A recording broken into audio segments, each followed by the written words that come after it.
And welcome back to the Catholic Conversation. I am Steve Green, Director of Keno Catechetical Institute at the Diocese of Phoenix. I'm here with my lovely wife, Becky, the convert. I, of course, am the cradle Catholic of the cradle and the convert.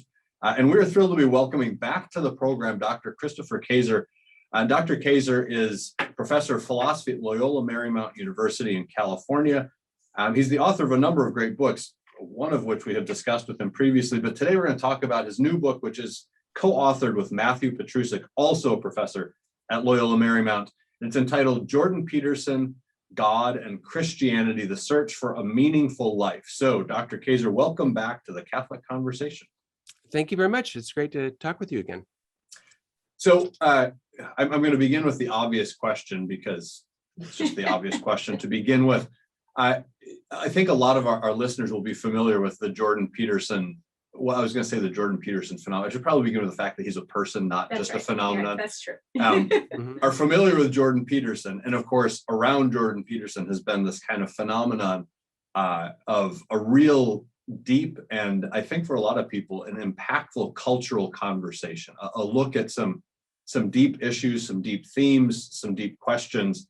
And it's been very interesting, obviously, for you and your colleague, Dr. Petrusik, but for me and many others, to just kind of tag along for this journey that Jordan Peterson has been taking people on with him.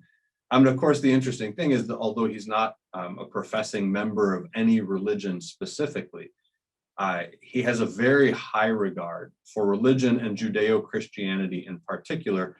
And of course, that's part of the book. So I wanted to ask you, what was kind of the genesis of this project? What made you and Dr. Petrusik sit down and think, you know what, I think we ought to write a book about Peterson and also his interplay with God and the Christian church and all that good stuff? Mm-hmm. Well, I think the beginning of it was his lectures on Genesis. So I've been listening to them and watching them on YouTube and such, and I was struck by the many ways in which what he was doing reminded me of Augustine of Hippo.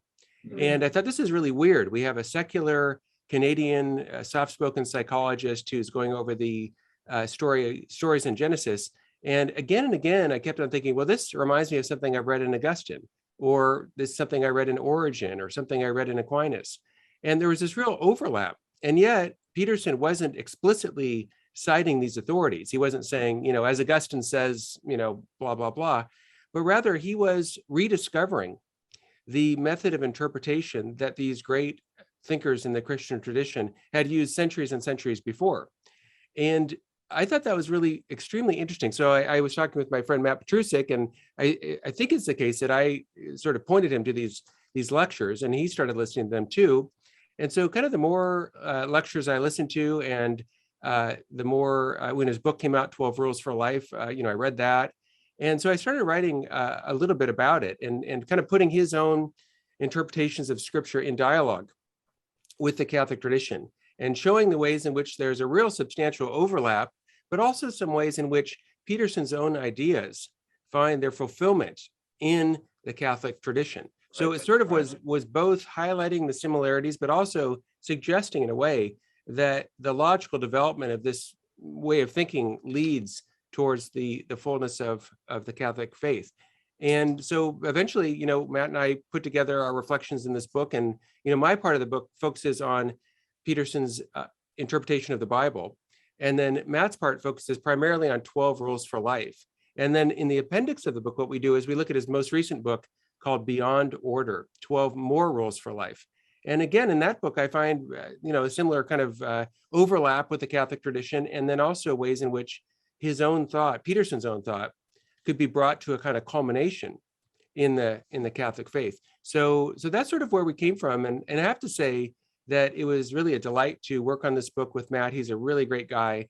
And it's been a delight to talk about the book because there seems to be a lot of people that have a deep interest in Peterson's work, and especially people that might have thought of the Bible as something that was really worthless, right? Just old stories, and who cares? And these naive people, they don't know how to do science. And but it's precisely those kinds of people, the atheist, agnostic, no religion, who have been really turned on by Jordan Peterson to the fundamental insights found in the Bible for human living. So that's sort of how the book arose. And that's what led to us, writing it up.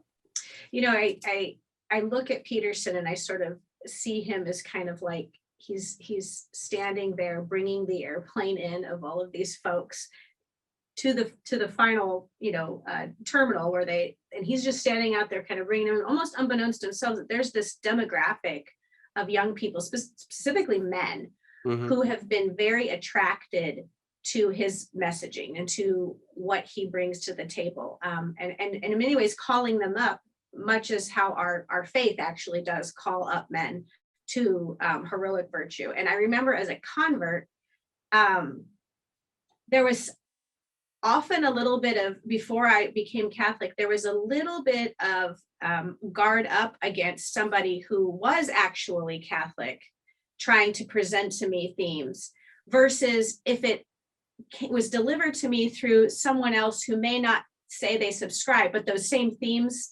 resonated, right? And so I had almost an openness to it, just because it simply wasn't coming from the side that I was at first resistant to, if that makes sense. And it seems like Jordan Peterson has this interesting appeal.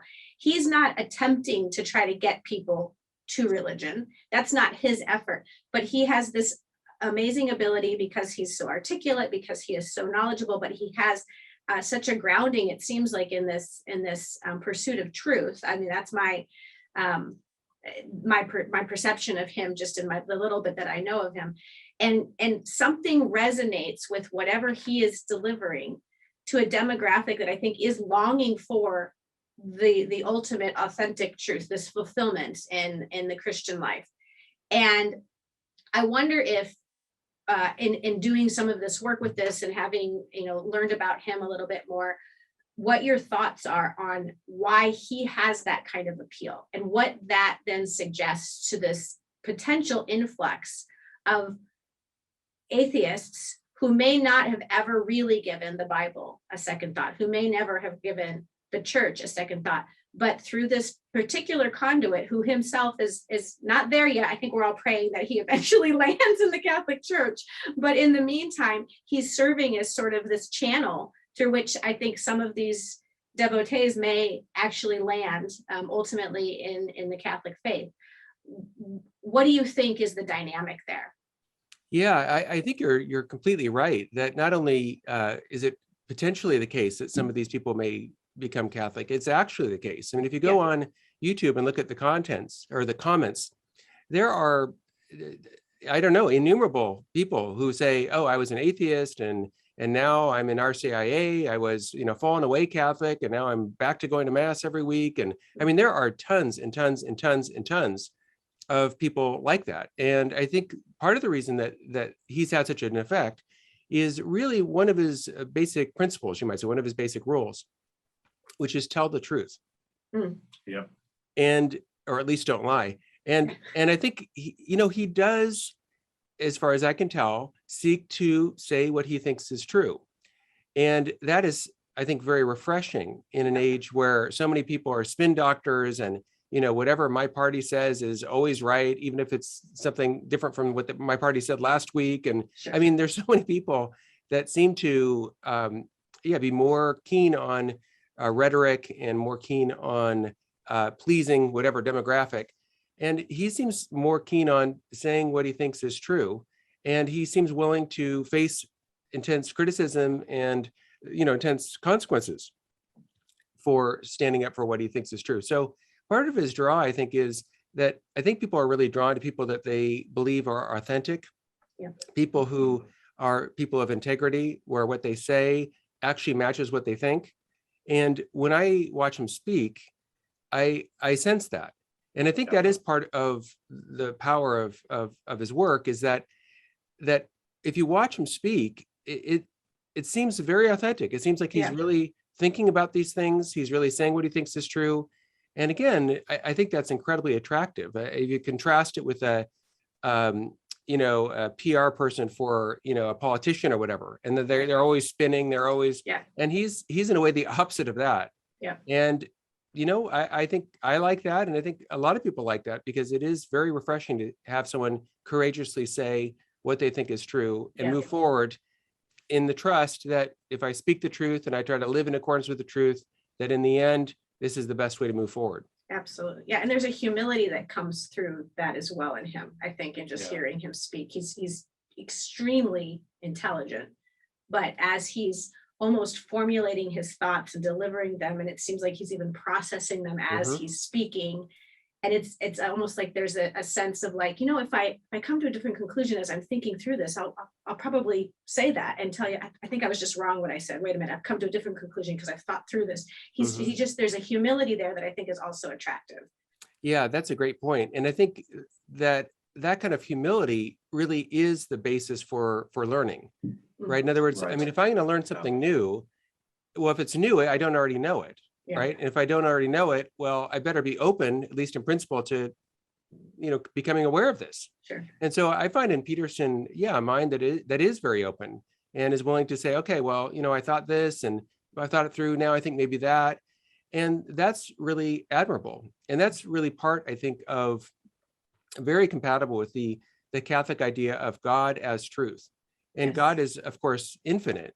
And so what that means is that our seeking of the truth and our seeking of God is never done, right? There's no one on earth, even the most wise theologian that ever was, Pope Benedict, he's 94 or whatever he is. Yep. I'm sure he'd be the first to say, well, I still have to learn. I still have to grow. Right. I'm still moving forward on the path.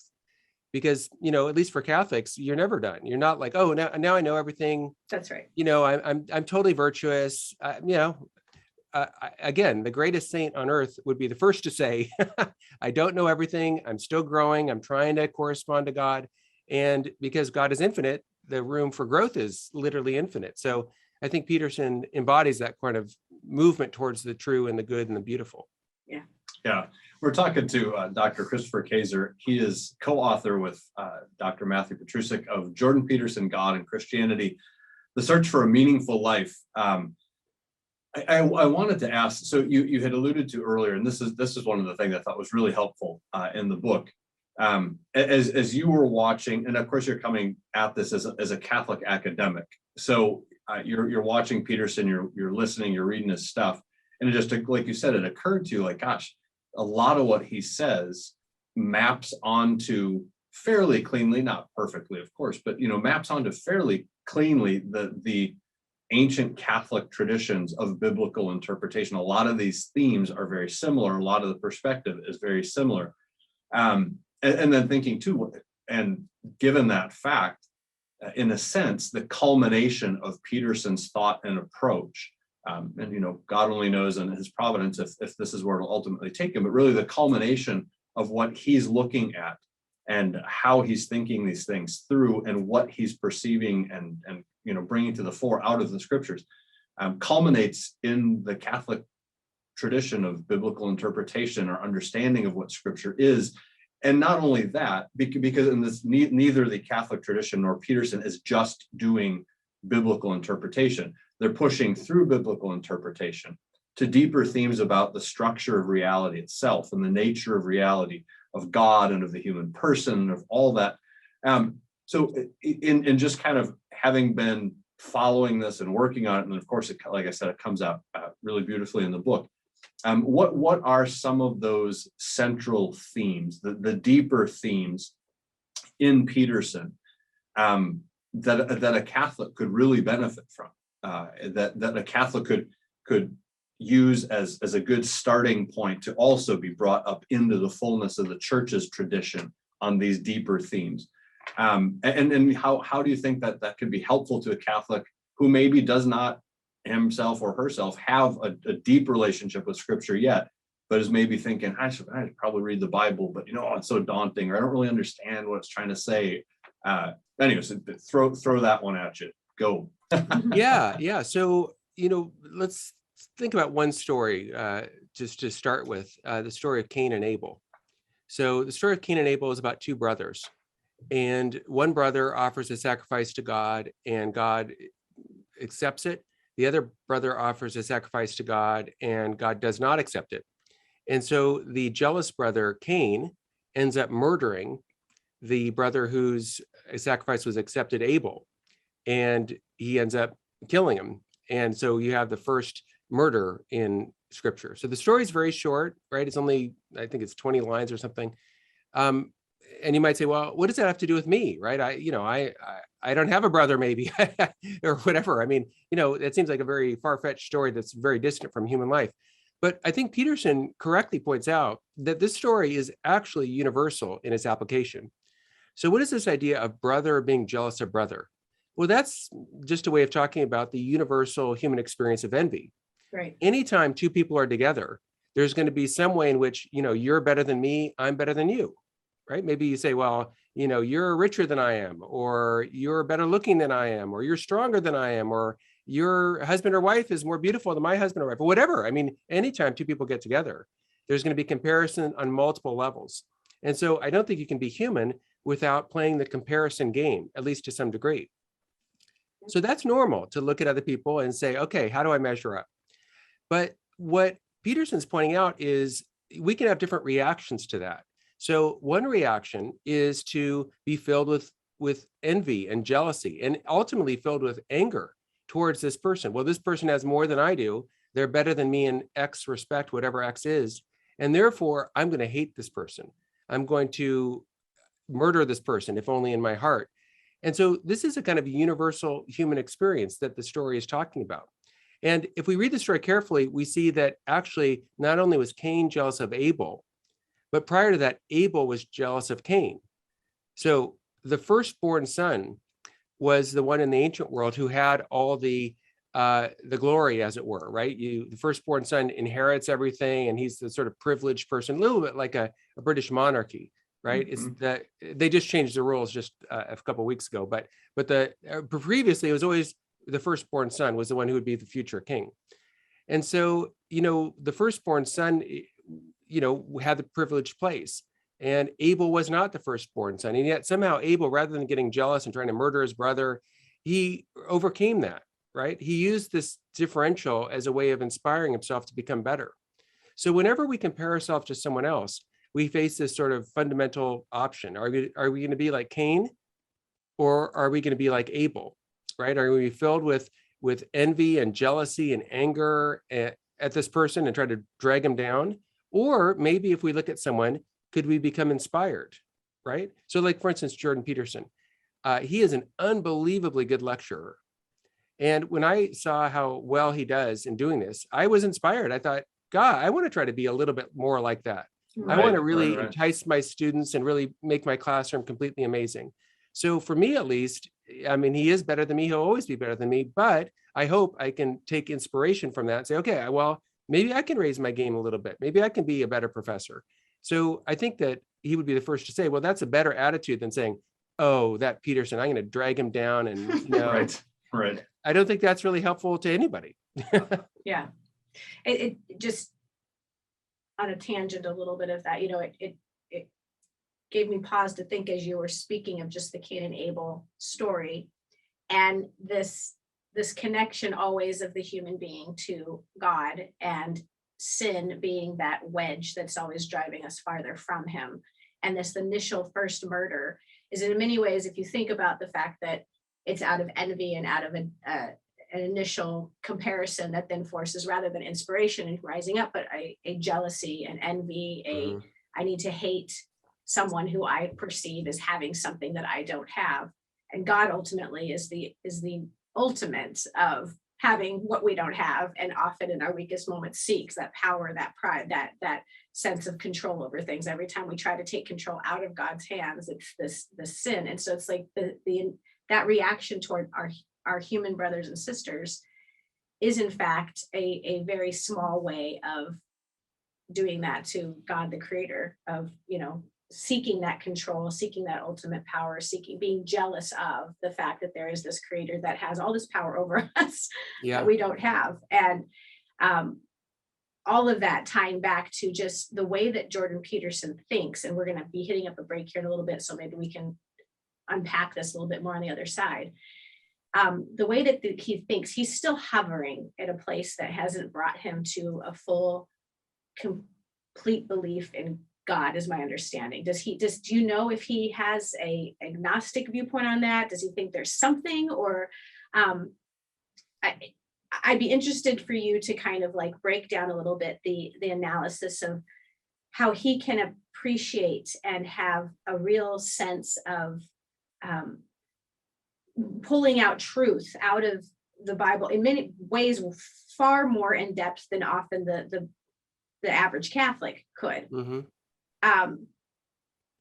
The next step for someone who's at that place would naturally be, I would think, an acceptance or an embrace of God. Do you know where he's at on that, and what the hang up might be, and how does that then become fulfilled in someone who's so darn smart like he is? We're hitting up at the break, so I would prefer to break early here and then just have you explore that on the other side, because there's something that's a blockage, I think, but there's that natural inclination in all of us. If we have any kind of recognition of our temptation to sin, there's then that recognition of the temptation to resist the reality of God in our life and where he is over us. Does that make sense in what I'm saying? Okay. Yeah, sure.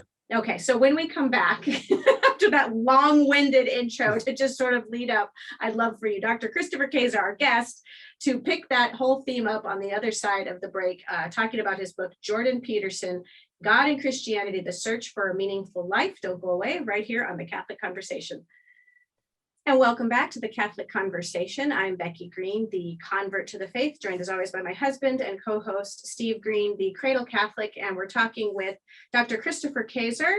He's the professor of philosophy at Loyola Marymount University in California and author of a number of different books. In this case, we're talking about his latest one with co-author Matthew Petrusik, called Jordan Peterson, God and Christianity, The Search for a Meaningful Life. And in the first half, we were talking about just in general, the sort of phenomenon of Jordan Peterson, his rise in popularity among specifically the younger demographic and men in particular, and just his interesting role that he fills of a real thinker, a real seeker of truth, someone who is attempting to pursue that and present that, and a lot of it is is based in a real respect for biblical tradition, Christian tradition, even though he himself is not a professed Christian or Catholic by any means.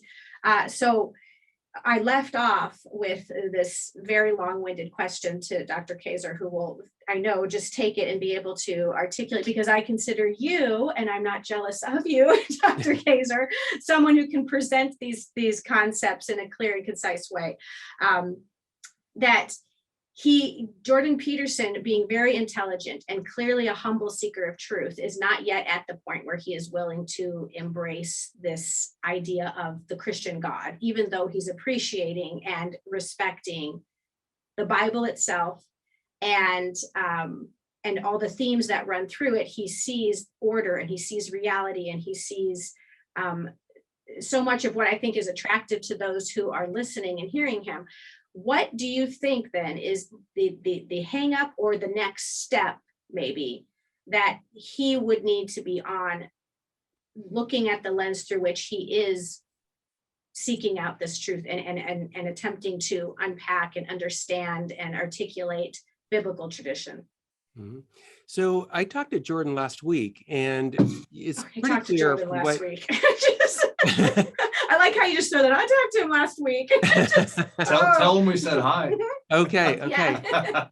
But it seems very clear to me that he, I thank goodness, is feeling a little better in terms of health, and also is really continuing this journey of asking questions and seeking answers and moving forward. So, God only knows exactly, where this journey is going to end. Sure. But he says, of course, famously, when asked, do you believe in God? He says, I try to live as if God exists. Right. And I have enormous respect for that. And I try to live as if God exists too. And I think that is, that's incredibly valuable. And, many of his fundamental principles do really point to God. So, like, for instance, he, as everybody knows, has gone through unbelievable suffering. Right. I mean, his personal health problems, and his wife almost died, and his poor daughter has been, just on and on, in addition to, being attacked in the media, Right. and all kinds of stuff. Yeah. And one of his interesting insights is that the antidote to suffering is truth. And elsewhere in his work, he talks about beauty as being absolutely necessary in order to get through the suffering that's inevitable in human life. He really emphasizes this in his book, Beyond Order. And he also emphasizes that if we're going to be able to endure the suffering of life, we need to have the highest aim we can and go after the greatest good that we can. And, as a Catholic, when I hear that kind of talk, I think of the idea of God as perfect truth, of God as the absolute beauty, and God as the greatest good. For someone like Aquinas, God is perfect truth, because what is truth? Well, truth is, at least for Aquinas, the correspondence between the mind and reality. But God's mind corresponds perfectly to God's reality. In fact, for Aquinas, God's mind is God's reality. God's essence is God's mind. And then Augustine, of course, talked about God as the supreme good, right? In the Confessions, he says, late have I loved you, O beauty so ancient and so new. And then the idea of God as the highest good, the greatest good, that too is a deep part of our Catholic tradition, that God is the summum bonum, the absolutely perfect good. So when Peterson talks about these principles, again, as a Catholic, I see, well, he's talking about God here. Right. He's talking about, the perfect truth, the greatest good, the supreme beauty. And so, where is he going to end up? I don't know. But, he seems to me to be very similar to people like C.S. Lewis, who, thought about these issues, talked about these issues, and then eventually, by God's grace, ended up becoming one of the leading Christian evangelists in the whole world. And I think of people like John Henry Newman, who, again, went through this long process and struggle and wrote a whole book on the development of Christian doctrine before he became Catholic. So again, I don't know where Jordan Peterson is going to be going with all this, but it seems to me if you are seeking truth, that necessarily involves a kind of journey, right? Sure. A kind of adventure. And whether you're Catholic or not, if you're seeking truth, you're still on the adventure. I mean, I'm Catholic, but my adventure is not over. And my adventure is not going to be over till my last breath. And then I'll probably go to purgatory, hopefully. So I'll have a journey there too, I guess. Glad to know I'm not the only guy shooting to make the cut for purgatory. Exactly. So, that's I think what it is to be human, is to be on this journey. And if the star you're seeking after is the true, the good, and the beautiful, I can't help but think that the end of the journey is going to be the same for everyone who's seeking the true, the good, and the beautiful. Yeah. That's so good. So we're talking to Dr. Christopher Kaiser. He's co-author with Matthew Petrusik of Jordan Peterson, God and Christianity, The Search for a Meaningful Life, out from Word on Fire Press. One of the themes in listening, watching, reading Jordan Peterson that to me has always been fascinating to watch him wrestle with is the theme of the Logos, the Word, right? This ordering force, this wisdom and the speech which brings order out of chaos, which imposes order on chaos. And he carries that theme from all the way from kind of a Jungian archetype, of this Logos, this ordering wisdom through creation itself and sort of the material substrates of the universe. But then he, of course, also carries that forward and upward into human life and choice and action and how we relate to one another in the world. And so he sees very clearly that there is an ordering principle, that there's a principle that guides things and orders things and has intentionality. And yet, as I watch and listen, of course, I'm thinking the whole time, you are so darn close to just that little line you have to cross from this force to yes. Almost everything he says about Logos is right on and resonates with the Catholic tradition, except he hasn't quite gotten to right. And the Logos is a person, the second person of the Blessed Trinity, incarnate in the fullness of time, and that's him hanging on that crucifix on the wall, kind of thing. So but maybe just to take a minute and kind of lean in for someone who maybe is not real familiar with Jordan Peterson. What does he mean, and kind of what does he pull out of that question of the Logos, this ordering wisdom, this ordering speech? And then particularly, because you do a great job of this in the book, how does that concept, because of course the Logos is also creator, right? Also brings into being. And a lot of times you hear people refer to the Bible and to Genesis as just every culture had its creation myth. Every culture had its gods and this is very different. The way the role the Logos plays in creation from other ancient creation myths. And Peterson picks it up, and you do a great job of syncing that up with the Christian tradition on that question too. So Maybe just kind of walk us into that a little bit. Yeah, I think you're right. So obviously there really were a number of creation stories that were circulating in the ancient world. And the story told by the Hebrews was really distinctive. So most of the creation stories in the ancient world began with the idea that the universe arose through violence, that the universe arose through a war among rival gods. So you have this, these gods fighting these gods. And you have that in the Babylonian mythology, you have it in the Greek mythology. It's really ubiquitous, where the whole universe is seen as a chaotic battlefield. Now, a chaotic battlefield is a place of great disorder. I mean, if you literally went to a battlefield, right, you'd find bullet shard here and some blood over there and blown up tank here. It just would be just random stuff put all over the place.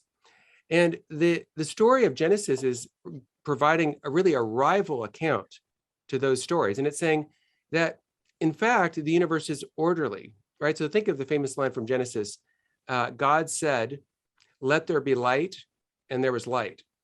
And creation arises through what? Through God's speech. Now, if you think about speech in itself is necessarily orderly. I mean, the reason that you can understand speech is that rather than just random sound waves, like, someone grunting or just, plates banging together, it actually has an order, right? You have subject, verb, predicate. You've got, even within a word, there's an order, right? You say this syllable, then that syllable. And so there's an ordering to language that makes it language rather than just groans or just random sounds. So language in itself is orderly. The Genesis story is saying, look, the whole creation arises from the truthful speech of God. So what does that mean? Well, that means that the creation itself is orderly. Why? Because it arises from orderly language. Why? Because it arises from a God who's ultimately reasonable and orderly and wise. So you have this sort of threefold relationship, right? Where you have God, God's speech, and creation. And we can learn something about creation from that story. That is to say, if you take seriously the story of Genesis, what you'd expect to find is an orderly cosmos.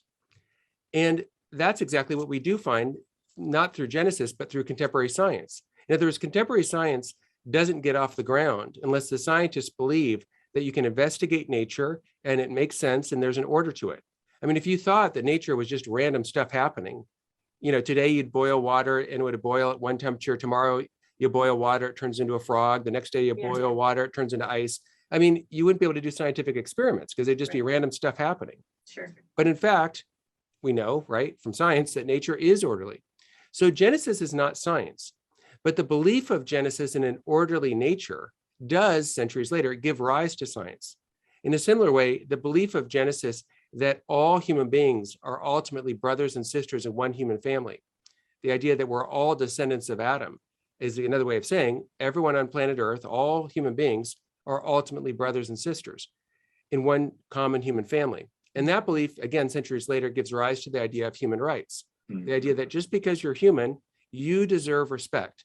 You don't have to be my race, you don't have to be my religion, you don't have to be my age, you don't have to be my sex, you don't have to be, you might be different from me in all those ways, but you're human. Okay, you're part of the human family, therefore I should respect you. Yeah. So Genesis is putting forward incredibly important truths, and it's putting forward these truths in a poetic narrative sort of way. And I think the hang up that some people have is they try to read Genesis as if it's a contemporary text of science. And I think that's a huge mistake. It'd be a little bit like if I read Genesis and I'm like, okay, should I buy the new iPhone or not? And I'm searching through Genesis looking for verses that will either, say I should buy a new iPhone or I should not buy a new iPhone. That's crazy, right? There's no way that the original writers of Genesis were for or against iPhones. It was not on their radar. They didn't know about iPhones. It just wasn't what they were talking about. And so in a similar way, people read Genesis and they're like, is this for or against evolution? That's just crazy. It's not for or against evolution. It's just not talking about that at all. And it'd be a little bit like if you're reading Shakespeare's Sonnet 18, and it says in that poem, rough winds do shake the darling buds of May. And then let's say you look up in the weather almanac and you look at the weather in May and there's no rough winds and you're like, oh, Shakespeare, you're horrible at telling me about the weather. I mean, that's worst weatherman ever. Exactly. I mean, that's just like a completely stupid way to read Shakespeare. right? That's just dumb. He's not a good or bad weatherman. He's not doing weather reports, right? Yeah, right. And Not his Genesis is intention. not doing science. It's just not doing that. So if you read it as if it's trying to do this, it's just a really dumb way to read Genesis. And Peterson avoids that trap entirely. He's Yeah. not trying to read Genesis as if it's for or against evolution, as if it's a contemporary science textbook. It's just not doing that. And so it's not failing to do that. What it is doing is it's putting forward a account of creation that gives us extremely important truths. And it talks about these truths in a very poetic, image-filled way. And that's a way that's very universal. In other words, everyone can understand the basic truths that Genesis is talking about precisely because it's put in this very poetic and image-filled sort of narrative. Mhm. And the truths I think are incredibly important, that the universe is orderly, that there's just one God, that ultimately all human beings are part of one human family, that all human beings are in need of God's help to be saved. The text is telling us incredibly important things, but again, I think it's sometimes misread as if it's science, and it's just not doing that. Sure. You had mentioned off the air the concern that Peterson has expressed over Christianity being wishful thinking. I think that's even the term you said he used, and that there's a worry there that this is maybe too good to be true, or too pie in the sky, or both. I don't know what his particular worry is there, but in regard to having sort of that respect for the logos and just the logic and the order there, what then is the concern over Christianity being something that's almost too good to be true in his mind? Yeah, so he has talked about this. He talked about a little bit in 12 Rules for Life, and he's also mentioned it in podcasts, a kind of worry or concern that, Christianity is wishful thinking, or it's too good to be true, or it's too convenient. And I take it that all those are different ways of expressing the same kind of worry or concern. And, C.S. Lewis, I think, is really helpful here because he talked about this sort of worry himself. And what Lewis says is that in his own life, he wished that Christianity were different. He said, I wish Christianity did not have hell. I wish it didn't have sin. I wish that everyone went to heaven automatically. I wish that, all kinds of things. Sure. And there are forms of Christianity that are kind of like this. You could call it watered down Christianity. Right. Where you have, a God without wrath saves people without sin through the ministrations of Christ without a cross, right? That it's all, easy and no problem. But for Lewis, at least, that's not the Christianity he embraced. Sure. And so it's hard to think of at least Lewis's version of Christianity, and certainly Catholic Christianity, as merely wishful thinking. Because I'll speak for myself. Right. If I made stuff up, I would make it, for instance, that maybe the only sin is, mass murder. And so look, I never do that. I'm good. Such a low threshold Yes, religion that like that that. Dr. Yeah. Pazer has created. But the other thing is, if you think about wishful thinking, that depends on the thinker. And as you know, there are some thinkers that are atheists. And some of those atheistic thinkers, like Thomas Nagel once said, I don't want Christianity to be true. I don't want there to be God. I don't want the universe to be like that. I hope there's no God. Yeah. And so he, in other words, wishes there's no God.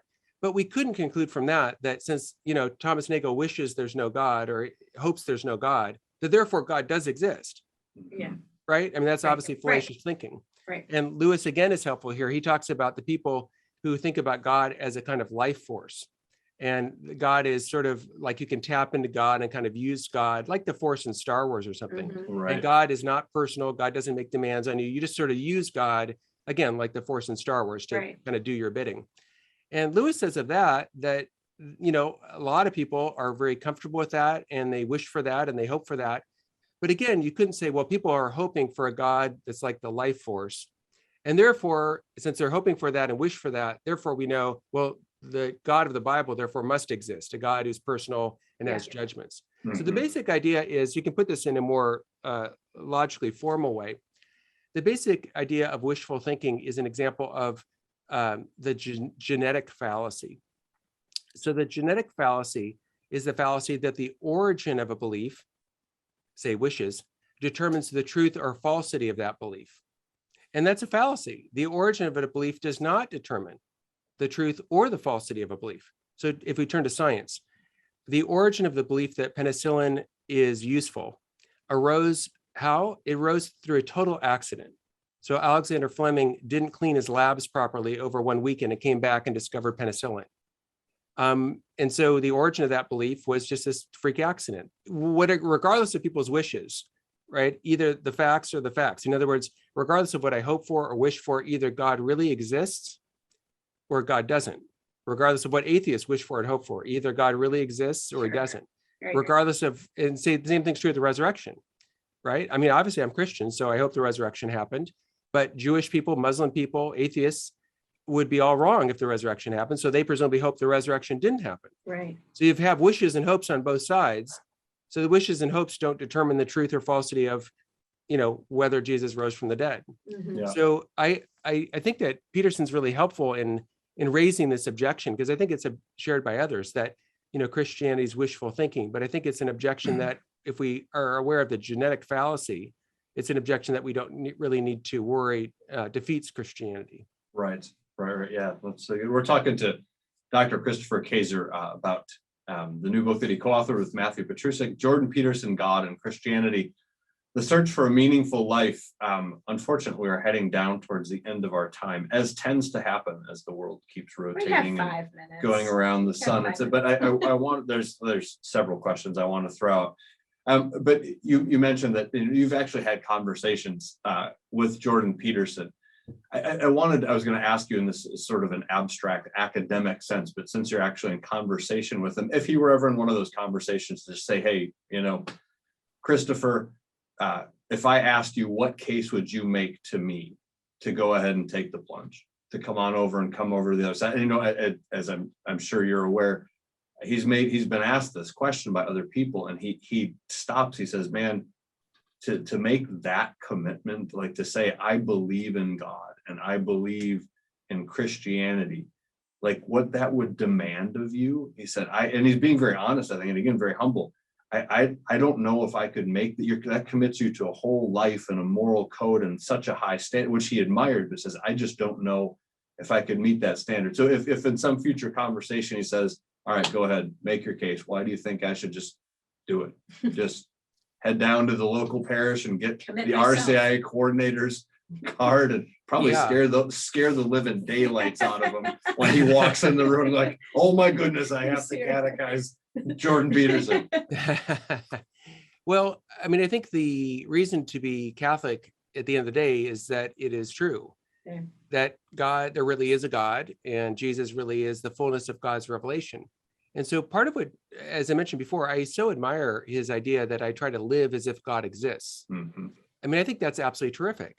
And then the next question seems to me to be, okay, if we live as if God exists, then has God given us any indications about how he wants us to live? And Peterson seems to think that Jesus of Nazareth is, in one way or another, the highest manifestation of God in the world. That is to say, he is the ideal human being, according to Peterson. And so when we look at Jesus of Nazareth, he does give us many rules for life, you might say, right? And the ultimate rule for life for Jesus is to love God with your whole heart and to love your neighbor as yourself. And that is an unbelievably high demand. And there's no one on planet Earth who can say, if they're honest, that they have done that. I mean, I every day I fail to love God with my whole heart, soul, mind, and strength. Yeah. And every day I fail to love my neighbor as myself. And so the demand is high. There's no two ways about it. To love your enemies, to serve people that are in need, to pray, to do these things is very demanding. But I think the demand also has to be put in context of the grace that God gives you to meet that demand. So people that are living a life of faith have the help of God, the help of the gifts and fruits of the Holy Spirit to try to live out this very demanding message. And they also have another help.